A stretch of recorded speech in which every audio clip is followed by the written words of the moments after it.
Good morning and welcome back to Margin. This morning we're going to talk about what is essential in your healthcare. So let's jump right into it.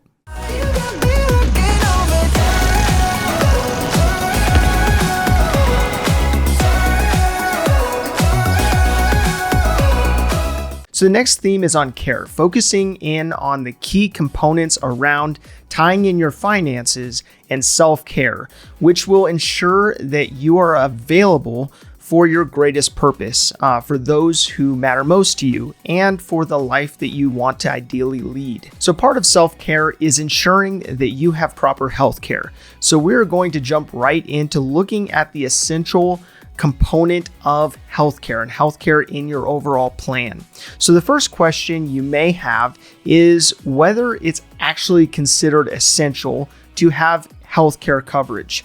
Now, when I say essential, technically you could go without health insurance, unlike maybe food, water, or sleep. But essential focuses not only on the bare minimum necessities that you need to survive, but what is also essential to you in your specific life. So most would respond with a resounding yes. Yes, that healthcare is absolutely essential in their life.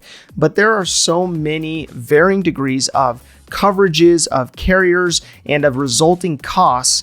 And how do you know what you actually need and what you need to go with? So let me make sure to state that the most important aspect is that you are insured, that you have insurance. Now, being underinsured or uninsured in your health insurance is the leading cause of bankruptcy today. So making sure that you have a policy in place is especially important to ensure that you don't fall into that category at some point. Now, if you work for an employer that provides healthcare benefits, maybe you are a part of an exchange of some kind, or are a state or federal employee or part of a union or something like that, there's probably a pre-prescribed healthcare plan that you just simply opt into. So if you are self-employed or simply don't have healthcare coverage provided through your employer, let's say, you will want to consider what individual policy or maybe what network you can join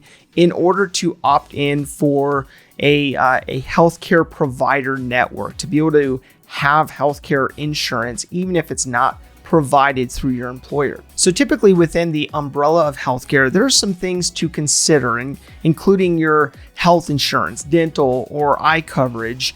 And in addition to this, you may opt in for additional coverages for, let's say, long-term care insurance, maybe short or long-term disability, or some sort of life insurance. Now, this all gets confusing very quickly, so I wanted to keep it high level for this specific episode.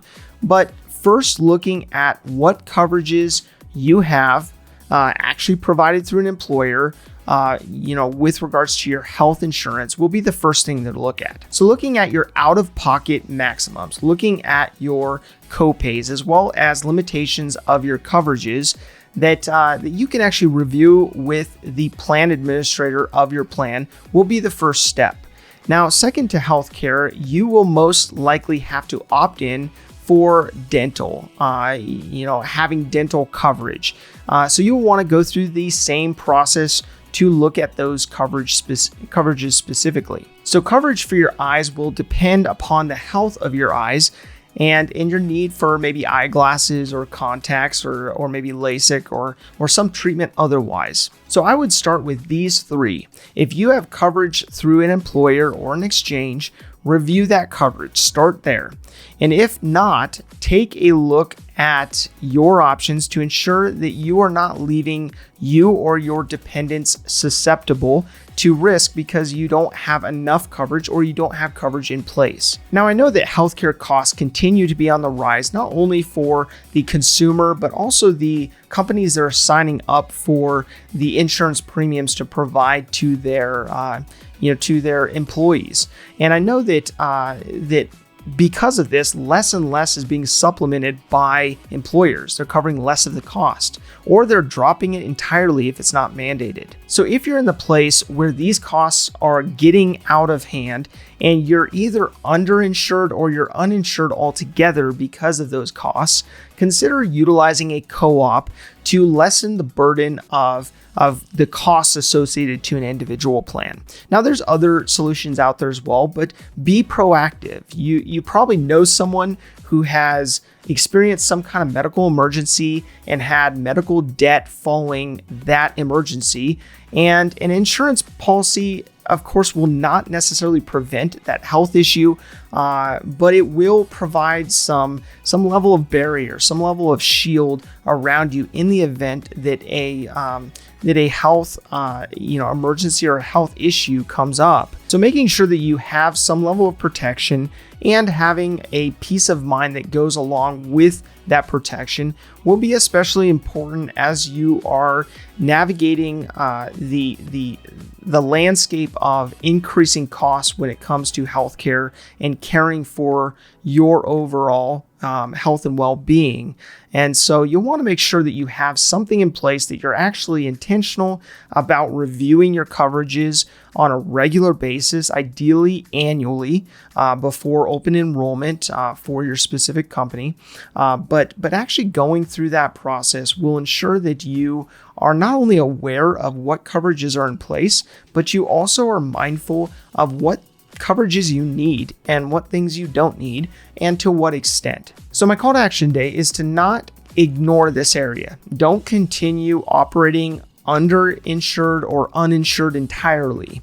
And once you have evaluated your situation, figure out what options you have and establish this into your budget or your plan to spend. Now, I know, of course, with the increasing costs, it can be a shocking figure that you would be paying on a monthly basis to have health insurance. But don't just breeze over it. Don't just overlook it just because of the cost, but count the cost and see how that fits into your lifestyle and the essentials related to your lifestyle. If this information is helpful to you, please do like, subscribe, and hit the notification bell so you're reminded to come back on a daily basis and improve in managing your personal finances. Thank you for your time. Enjoy your day. And we'll see you back here tomorrow.